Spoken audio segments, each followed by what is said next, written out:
नमस्कार, म मनोज कलौनी। यहाँ सबैलाई हाम्रो युट्युब च्यानलमा स्वागत छ। आज म रिस्क एन्ड रिटर्न च्याप्टरको सेकेन्ड भाग लिएर आएको छु, जहाँ हामी रिस्कको बारेमा पढ्नेछौँ है। पहिलो भिडियोमा हामीले रिटर्नको बारेमा पढेका थियौँ। आज चाहिँ हामी रिस्कको बारेमा पढ्दैछौँ। अब रिस्क भनेको के हो भने हामीले अपेक्षा गरिएको रिटर्न भन्दा एक्चुअल रिटर्नमा कतिले फरक आउँदैछ त्यो सम्बन्धी अध्ययनलाई के भनिन्छ? रिस्क भनिन्छ। रिस्क भनेको के हो भने risk is the change, it is a change. Risk भने के रहेछ भने it is a change that the actual return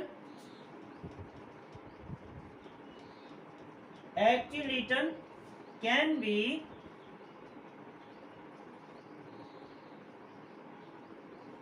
risk. It is a change other than expected return. Risk is the change. It is a change that the actual return can be other than expected return.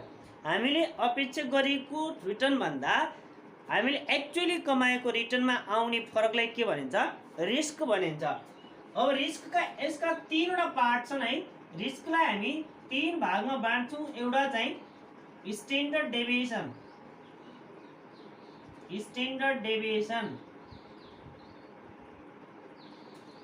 रिस्कलाई determine गर्ने तीनवटा तत्त्वहरू छन्। जसरी एउटा चाहिँ standard deviation, जसलाई हामी sigma जे ले जनाउँछौँ है।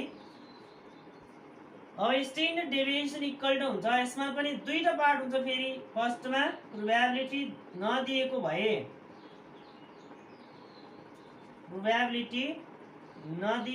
भए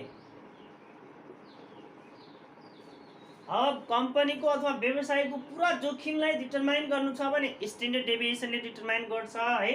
प्रोबेबिलिटी नदिएको भए अथवा यसलाई हामी हिस्टोरिकल केस भन्छौँ, जसमा सिग्मा जे डिटरमाइन गर्नु छ भने under sigma RJ minus R bar J का square open an minus 1।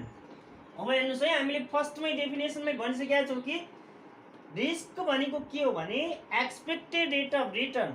Expected return र एक्चुअल रिटर्नको रिटर्नमा आएको फरक। यहाँ हेर्नुहोस्, आरजे माइनस आर बार जे, यहाँनिर हामीले त्यही फर्स्टमै डेफिनेसनमै भनेका छौँ।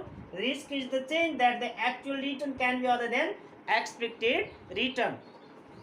अब यसमा प्रोबेबिलिटी नदिएको भए हामीले यो फर्मुला युज गर्नु पर्यो, जुन RJ minus R bar J का स्क्वायर अपन एन माइनस 1, अथवा यसलाई हामी हिस्टोरिकल केस पनि भन्छौँ है। र सेकेन्डमा सिग्मा जे भने जे नै निकाल्नु छ र प्रोबेबिलिटी दिएको भए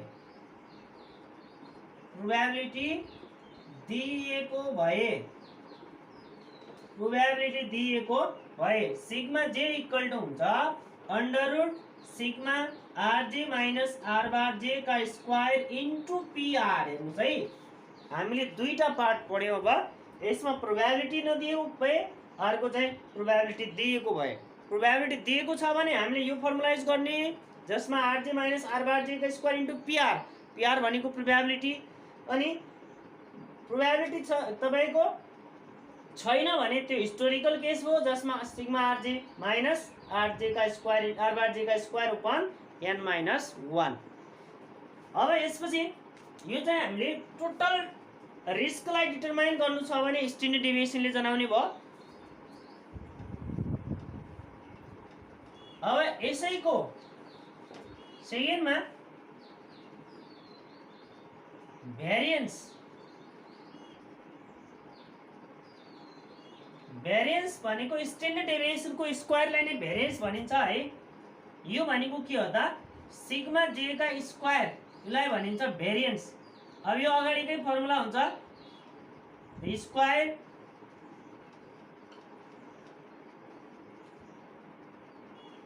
route of standard deviation is called variance। अब यसलाई हामीले खाली स्ट्यान्डर्ड डेभिएसनलाई नै स्क्वायर गरिदिने हो। सी मा coefficient of variance, coefficient of variance यसलाई हामी सीबी भनेर भन्छौँ। अब स्ट्यान्डर्ड डेभिएसनले टोटल रिस्कलाई डिटरमाइन गर्छ भने यो कोएफिसिएन्ट अफ भेरिएसन भनेको यो पनि के हो, रिस्क नै हो। तर यसले के गर्छ, सिंगल पर युनिट, यसलाई हामी पर युनिट रिस्क डिटरमाइन,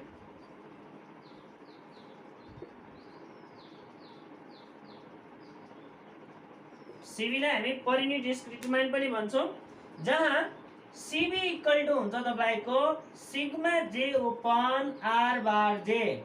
यो भयो हेर्नुस् है।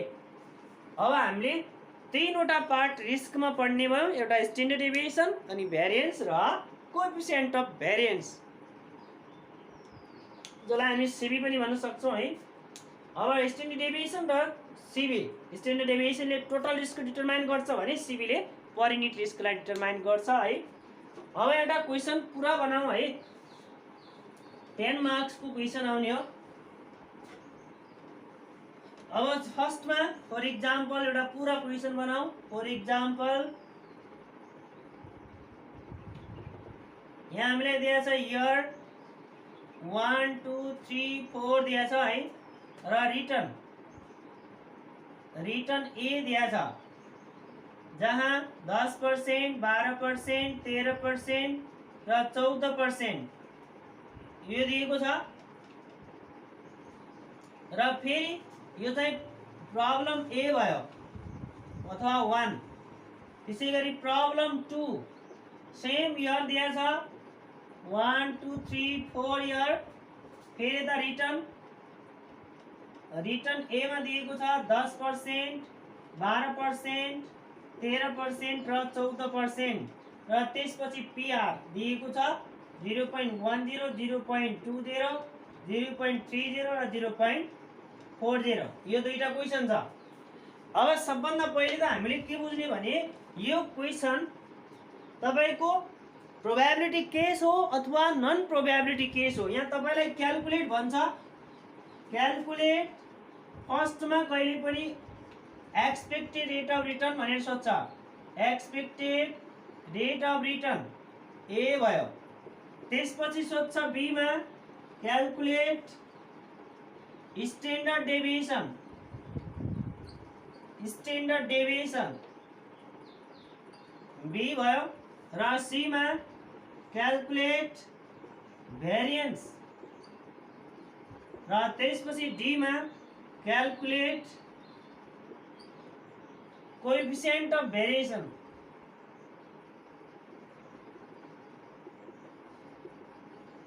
भेरिएन्स सीबी यति हामीलाई सोध्छ है। अब यो चाहिँ लास्टमा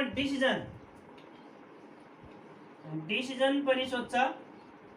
डिसिजनमा के सोध्छ भने अब यसमा अहिले हामीले एउटा मात्रै स्टकको बारेमा पढ्दैछौँ, त्यसैले डिसिजन चाहिँ अहिले दुईटा स्टक चाहिन्छ डिसिजन दिनको लागि है। अब यसमा जसरी दुई नम्बरको सोध्छ इक्जाममा 2 मार्क्स गरेर 10 मार्क्स को यो क्वेसन आउँछ, अथवा 15 मार्क्स को पनि सोधेको छ। यस पुरै च्याप्टरको आयो भने चाहिँ 15 को पनि सोधेको छ एकचोटि है ट्युमा चाहिँ। अब हेर्नुहोस् फर्स्टमा हामीले के बुझ्ने भने फर्स्ट एक प्रब्लम 1 मा चाहिँ प्रोबेबिलिटी दिएको छैन र सेकेन्ड क्वेसनमा प्रोबेबिलिटी दिएको छ भने फर्स्ट क्वेसनलाई हामीले सोल्भ गर्दाखेरि अब यसमा फर्स्टमा सोधेको छ एक्सपेक्टेड रेट अफ रिटर्न, र सेकेन्डमा सोधेको स्ट्यान्डर्ड डेभिएसन, र थर्डमा भेरिएसन, र लास्टमा सीबी। यो चाहिँ हामीले यति पढ्यौँ अहिलेसम्म। अब सोलुसनमा जाऊ। प्रब्लम 1 को सोलुसनमा जाऊ। यसमा हामीलाई दिएको छ इयर 1 2 3 4। त्यसपछि रिटर्न ए यहाँ दिएको छ 10 12 13 र 14। र यसपछि हामीले के बुझ्ने भने यहाँनिर हामीले लेख्नु पर्यो calculation of expected return and standard deviation. Standard deviation ल पहिले हामी क्याल्कुलेसन गर्दैछौँ एक्सपेक्टेड रिटर्न र स्ट्यान्डर्ड डेभिएसन।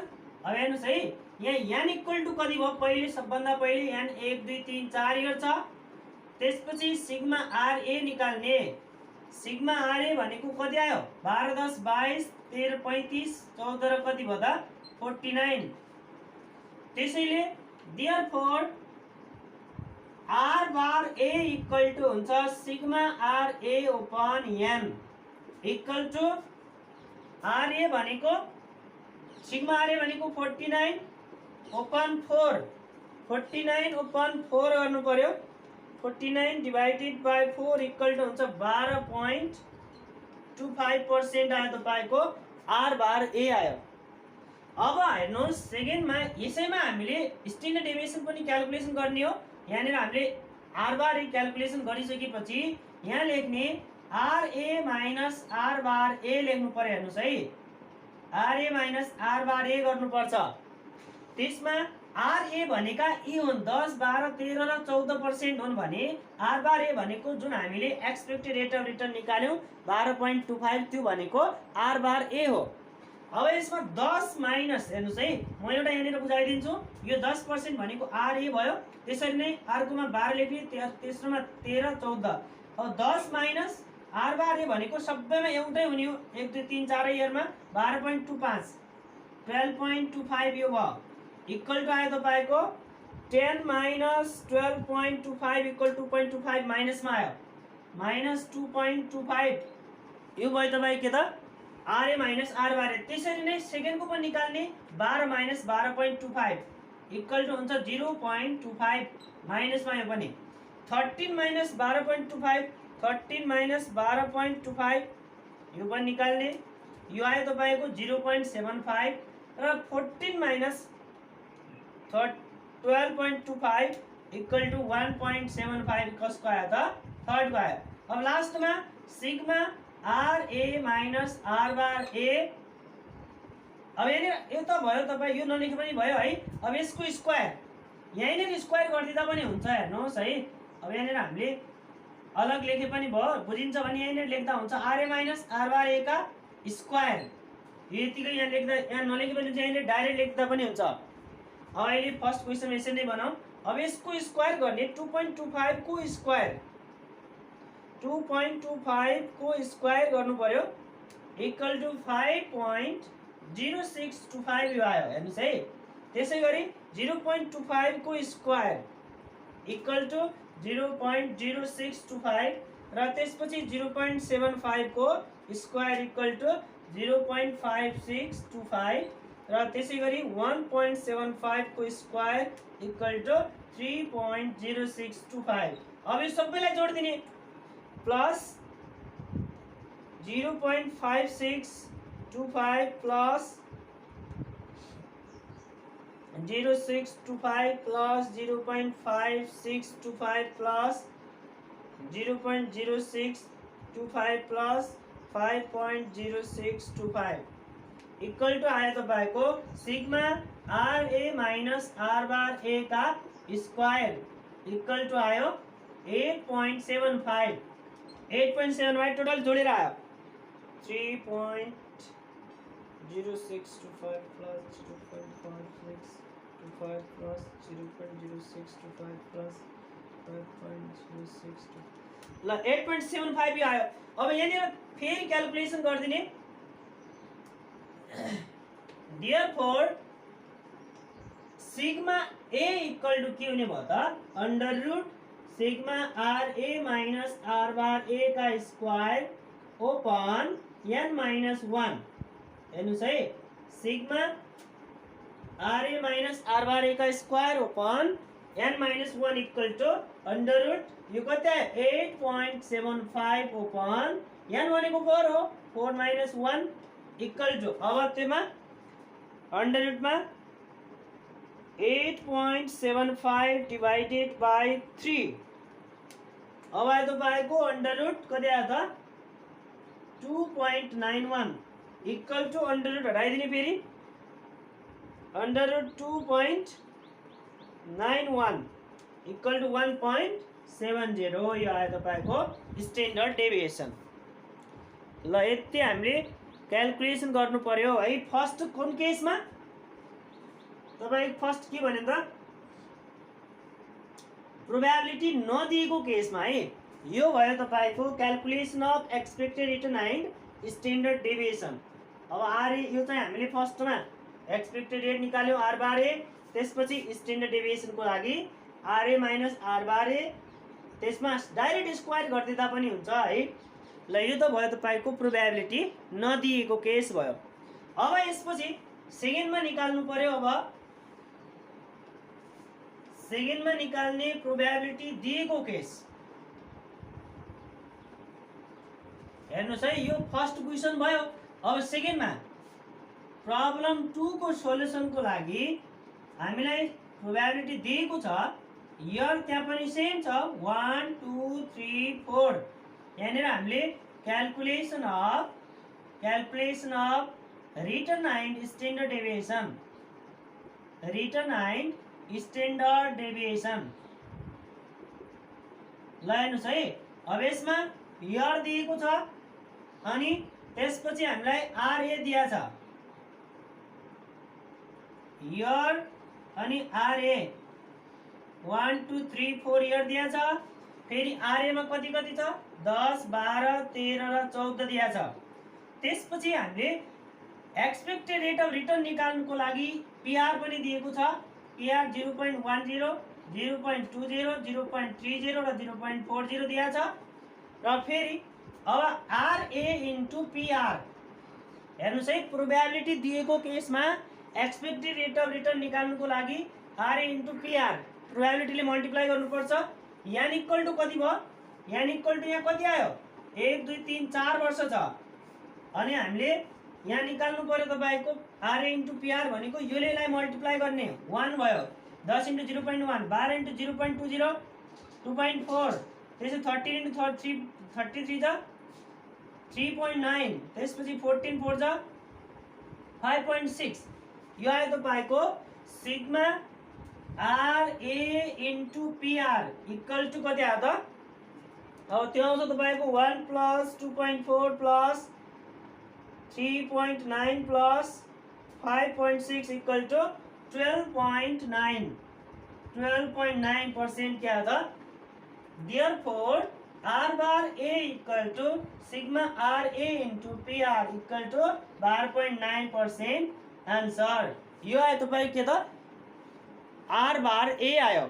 अब यहीँनिर हामीले के निकाल्नु पर्यो, स्ट्यान्डर्ड डेभिएसन निकाल्नु छ RA minus R bar A र त्यसपछि RA minus R bar A का स्क्वायर इन्टु PR, यसरी सोलुसन गर्नुपर्छ है। अब आरए माइनस आर बार ए भनेको आरए भनेका 10 12 13 14 अगाडिको सोलुसन गरेको थियो त्यस्तै हो। यहाँ पनि आरए माइनस आर बार ए भनेको 10 माइनस 12.9 छ, अहिले 12.9 भनेको आर बार ए हो, 10 माइनस 12.9 भनेको माइनस 2.9 डाइरेक्ट लेख्दैछु है। अहिले यो कसरी आएको 10 बाट 12.9 घटाएको माइनस 2.9 भयो, 12 माइनस 12.9 0.9 माइनसमा 13 माइनस 0.9 0.1 प्लसमा आउँछ 13 माइनस 12.9 इक्वल टु 0.1 प्लसमा आयो। त्यसपछि 14 माइनस 12.9 इक्वल टु 1.1 केमा आयो त, यो चाहिँ प्लसमा आयो। अब यसको स्क्वायर इन्टु पीआर गर्नु पर्यो। हेर्नुस् है, यो 2.9 को स्क्वायर एउटा म यहाँ डाइरेक्ट उसरी बताइदिन्छु तपाईको 2.9 का स्क्वायर इन्टु पीआर भनेको यहाँ 0. कति दिएको छ 1 इन्टु 0.10 इक्वल टु 2.9 का स्क्वायर इन्टु 0.10 इक्वल टु छ 0.841। यो भयो RA minus R bar A का स्क्वायर गर्ने इन्टु प्रोबेबिलिटी जति दिएको त्यसले मल्टिप्लाई गरिदिने। त्यसै गरी सेकेन्डमा पनि अब स्क्वायरमा के हुन्छ कि माइनस माइनस फेरि प्लस भइहाल्छ, स्क्वायर भयो भने 0.9 का स्क्वायर इन्टु प्रोबेबिलिटी कति छ 0.20 इन्टु 0.20 इक्वल टु 0.162 सेकेन्ड भयो। त्यसै गरी 0.1 का स्क्वायर इन्टु 0.30 यो आयो तपाईको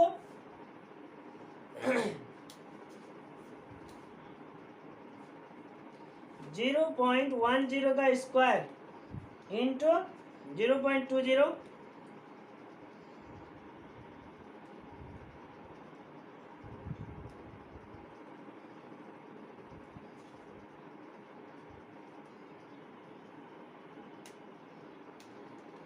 0.10 का स्क्वायर इंटू 0.20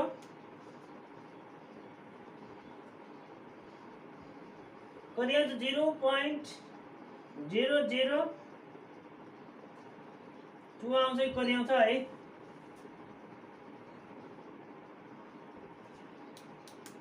0.1 का स्क्वायर इंटू 0.30